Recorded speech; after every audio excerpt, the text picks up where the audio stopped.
তো সবাই এই পর্যন্ত ভিডিওটা দেখেছিল, এটা হচ্ছে নেক্সট। হঠাৎ কিছু ট্যালেন্টেড মানুষজনের দেখা পেলাম। সবার কাছে পুজো দেওয়ার জন্য এখান থেকে 13 রকম ফল কিনে নিলাম আর 13 রকম ফুল।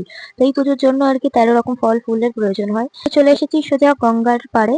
তো এখানেই আর কি পুজোটা হয়, এটা হচ্ছে বিপত্তারিণীর পুজো। তো এখান থেকে ফার্স্টেই নেমে পড়লাম গঙ্গা স্নানের জন্য। তো মাসি, বোন, আমি দুই বোনকে নিয়ে নেমে পড়েছি স্নান করতে। তো উনি তো জলে নেমে, ছোটটা তো জলে নেমে আলাদাই মজা, উঠবে না কি। সবাই এখানে স্নান করছে, দেন এখান থেকে স্নান করার পরে আর কি পুজো দেওয়া হবে। তো মাসিরা চান করছে, উঠে আমরা ড্রেস চেঞ্জ করে নিয়েছি। করার পর আমরা চলে এসেছিলাম একটু সাইডে, আমি আর বোনু জল খেতে আর কি। তো এখানে চলে আসলাম, ফল টল সাজানোর পরে চলে আসলাম পুজো দিতে। তো ব্রাহ্মণ পুজোর পরে অঞ্জলির পরে এই তাগা বেঁধে দিচ্ছে বিপত্তারিণী মায়ের তাগা। দেন বাড়ি যাওয়ার পথে আগে একটু জল ভরে নিলাম, গঙ্গা জল, যেটা পুজোয় দরকার। দেখো গাইস, এই যে তাগাটা, এটা আমার হাতে ছিল 9 বছর ধরে। 9 বছরে দেখো আমার পরিবর্তন। আমি না রোগা হয়েছি না মোটা হয়েছি, একই আছে।